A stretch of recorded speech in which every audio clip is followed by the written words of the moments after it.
Félix Tshisekedi à Londres pour participer au sommet Royaume-Uni-Afrique sur l'investissement.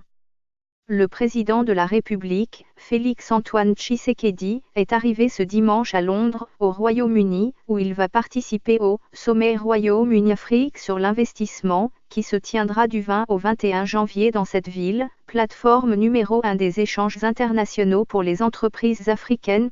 Selon les organisateurs, ce sommet est appelé à créer de nouveaux partenariats durables qui généreront plus d'investissements, d'emplois et de croissance, à même de profiter aux populations et aux économies africaines et britanniques.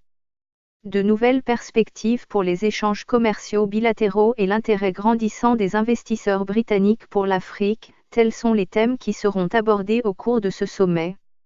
Avec ce sommet, au cours duquel le chef de l'État rencontrera des dirigeants de 20 autres pays africains, des entreprises africaines, des institutions financières internationales et des investisseurs britanniques et internationaux pour échanger sur les opportunités d'augmenter les investissements et la croissance en Afrique, le Royaume-Uni va prouver qu'il est le partenaire de choix des nations africaines en matière d'investissement, offrant une expertise mondialement reconnue dans le domaine de la technologie et de l'innovation.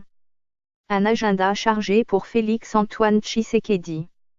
En marge du sommet, l'agenda du séjour du chef de l'État au Royaume-Uni prévoit aussi plusieurs rencontres avec des ministres britanniques, notamment le Premier ministre Boris Johnson, le ministre des Affaires étrangères et le secrétaire d'État au développement.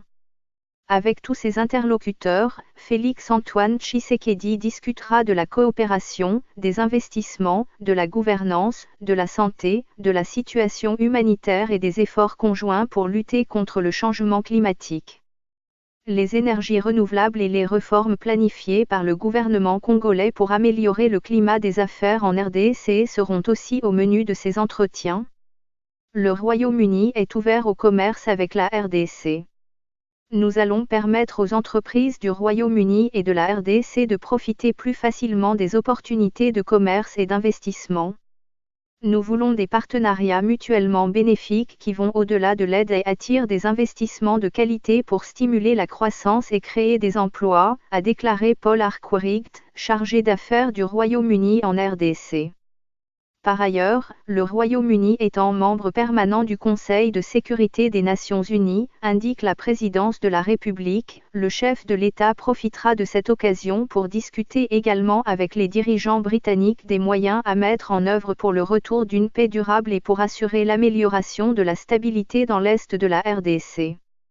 Source: ACP/MCP, via mediacongo.net.